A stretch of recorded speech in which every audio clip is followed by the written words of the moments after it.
All right, so want to move on now and start talking about Yemen. But of course, everything going on in the world right now does relate bad to Ukraine. And so Dave DeCamp has this piece at antiwar.com. Russian invasion, US sanctions leave global trade in tatters. And he goes through and explains like a bunch of things going on. But the one that I want to highlight is the UN's World Food Program has warned that the surge in food prices will cause aid shortages in Yemen, where the civilian population faces mass starvation due to the U.S. backed Saudi-led war and blockade. This is a quote from World Food Program Chief David Beasley. We have no choice but to take food from the hungry to feed the starving, and unless we receive immediate funding in a few weeks, we risk not even being able to feed the starving. That's a very, very dire situation.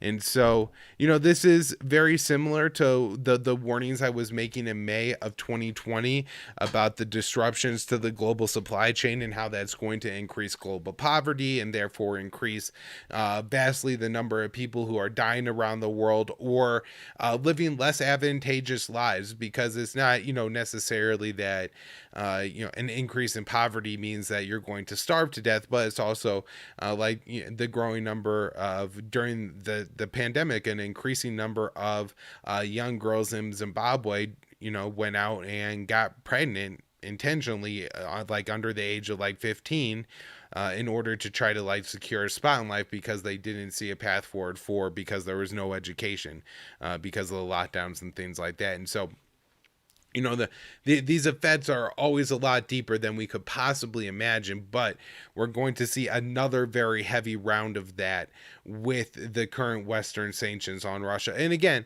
it is a tough thing, right, to remove sanctions on Russia at a time like this, because they're going to say, oh, you're, securing, but the sanctions should have never been there in the first place, right? The sanctions are economic war. They always hurt the poor. They don't change policy. As we can see, the U.S. has sanctioned Russia over their actions in Ukraine since 2014, and it's done absolutely nothing. But the poorest people are going to suffer from this, and right now the poorest people are the people of Yemen. So that's just part of the challenges, unfortunately, that Yemen faces. This from Dave DeCamp at antiwar.com. Months of Yemen talks end unsuccessfully in Oman. Yemeni officials reported on behind-the-scenes UN talks in Oman, which aim to develop a plan to end the war in Yemen. The talks ended Thursday. This would have been a week and a half ago, actually, and no plan was reached. The talks were organized by U.S. and UN officials and went on for months. Oman and Houthi team for talks. Oman has served as a mediator in the past as well. Exactly how the talks went and what was discussed is unclear. This is likely by design, as it allows both sides to blame the other for failure. So that is the situation in Yemen. As far as I could tell on the ground, the fighting goes on, particularly in the Marib province of Yemen. But Saudi Arabia, as far as I could tell, is putting pressure on the Houthi lines in several places, not just in the along the Shabwa Marib, where fighting has been heavy over the past year. This is in central South Yemen.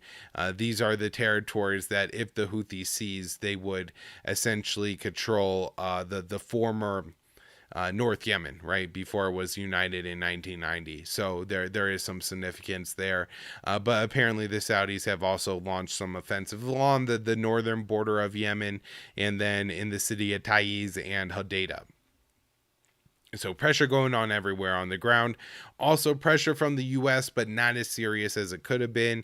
The plan, I believe, for a couple weeks seemed to be from the Biden administration that they were going to designate the Houthis as a foreign terrorist organization. The importance of this is that criminalizes any trade with the Houthis. And so any aid group that's bringing in anything to Yemen is potentially subject to criminal penalties and sanctions and everything like that, should they do, run afoul and bring something into Yemen that the U.S. thinks is inappropriate.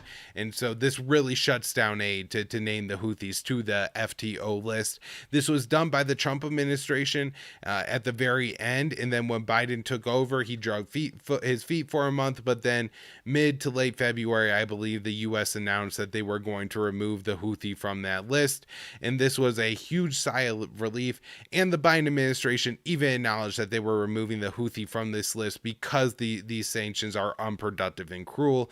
Nonetheless, they were heavily considered in the Biden administration, and particularly because of the influence that Brett McGurk has in the White House, and anybody who's a longtime listener of this show recognizes that name as a very dangerous hawk who is willing to, in the very disgusting sense of this word, do what needs to be done to keep the wars going. So that's McGurk. And the last thing I have on Yemen is this fantastic article written by Daniel Larison at the Quincy Institute for Responsible Statecraft titled UAE Victory over Houthi at UN is a grave loss for Yemen. What does Abu Dhabi get out of designating their enemies as terrorists? The ability to prolong the war and suffering indefinitely. And this is currently the spotlight if you're listening Sunday here at antiwar.com. If you want to read the article for yourself, check it out there, but I do want to read parts of it.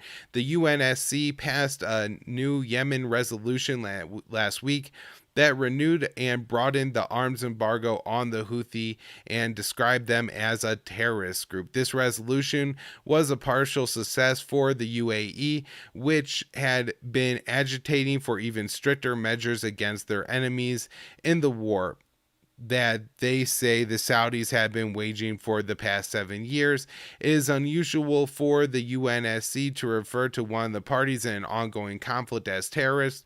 This language is bound to make a diplomatic solution to the war in Yemen more difficult than it already was. The UN Security Council voted on Monday as a reminder of the UAE's ongoing investment in Yemen, the UN's biased approach to the war, and Washington's support for both. The latest resolution reinforced the provisions of the outdated UNSCR 2216 that has defined the UN approach to Yemen since 2015. There has been a desperate need for the UN Security Council to update the terms of this resolution or just get rid of it.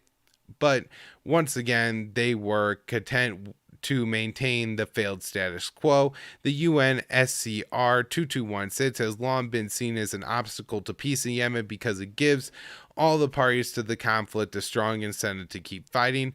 The Houthis are never going to accept the terms that require them to give up all power and disarm before there is a political settlement, and the Saudi coalition and the Hadi government can hide behind the resolution's unrealistic requirements to keep the war going. As Bruce Lydell concluded last year, as long as UNSCR 2216 remains the basis for negotiations, the Houthis will refuse to engage.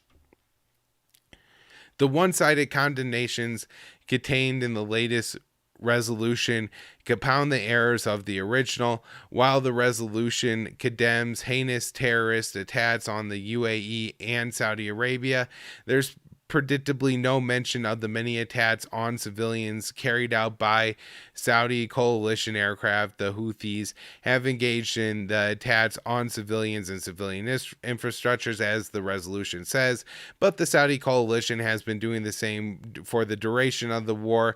There is an annex in the new resolution that describes the Houthi crimes, but it doesn't include any reference to the thousands of civilians killed by the Saudi airstrikes using weapons provided by the U.S. and other Western governments. Importantly, this is Kyle adding now, I'm going to stop reading from the Larison article, that, they are responsible for the majority of the civilian deaths in Yemen is from the Saudi side of that war. And the fact that you would condemn the side that is responsible for less of the deaths is absolutely insane.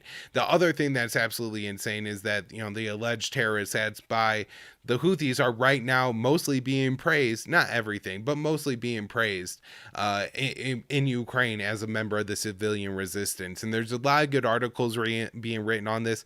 Alan McLeod has one in Press News. Ali Abunimah has one at Electronic Intifada. I forget who wrote the really great one at Mondo Weiss, but there's one there as well on how for the past 20 years, everything that the people in Ukraine are doing would have been an automatic death sentence for anybody living in the Middle East. Building a Molotov cocktail, building an IED, U.S. drone could come strike, blow up you and your family, and no one feels bad about it.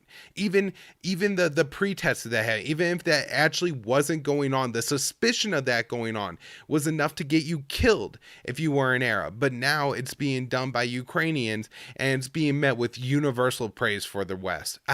It's unbelievably disgusting.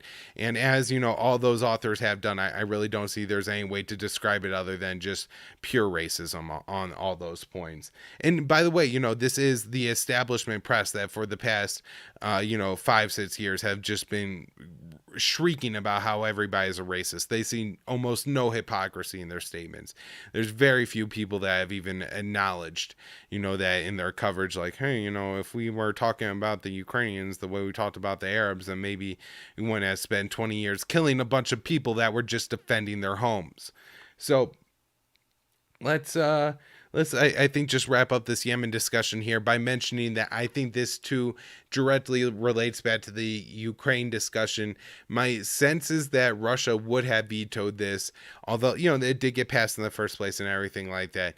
But my guess is that Russia would have vetoed this had the UAE, I believe they abstained on the vote to condemn Russia's invasion of Ukraine at the UN Security Council. And so there's likely some kind of quid pro quo going on here, and that's why we're seeing this. And once again, the Russians really, I'm not trying to defend Russia in any of this, right? Like what I'm just describing there is the Russians are just like the Americans and don't give a damn about the people of Yemen and are willing to exchange their lives for the lives of others. The one major difference is that whenever Russia does something bad, all the American people know and want to do something to stop it. But when it's their own government, they sit there and they're like, well, there's a lot of reasons for this, and Barack Obama was a really good president. I really like Donald Trump, and all this other just complete nonsense. And it's all just lies and nationalism that you tell yourself to make yourself feel better about what the American government is doing.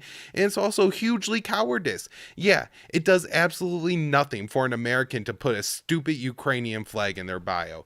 Absolutely nothing. Right, but it does actually make a difference when you tell your own government to stop bombing Yemen. And that, Americans won't tell their government to stop bombing Yemen, but they will put a Ukrainian flag in their bio. All right, that's the show for today. I will have plenty more this week, and I do want to continue to cover what's going on besides Ukraine. So I'm hoping to have an update on Afghanistan for y'all in the next show. Who knows? The U.S. could be starving more people to death right now in Afghanistan than the Russians are killing in Ukraine, and the Americans are hyperventilating over something they can't prevent in Ukraine while they're allowing Afghans to starve to death, little babies to starve to death in Afghanistan, when all we have to do is get Biden to lift the sanctions on the Taliban. So I better do my part and to try to cover that this week so we could put some pressure there and stop some things that the U.S. government actually can control here. And one last qualification. The U.S. government could do something about Ukraine, obviously, negotiating with the Russians, as I mentioned before. But, in a real sense, we really can't without going to direct World War III situation, nuclear weapons, end of civilization with Russia. If Russia just wants to keep bombing Ukraine, there's not a lot the U.S. could actually do about that. But there are a lot of people around the world that we don't have to kill, and then I think should be the priority and the focus among the American people, as well as putting pressure on our government to negotiate with Russia and come to some kind of lasting security situation in Europe.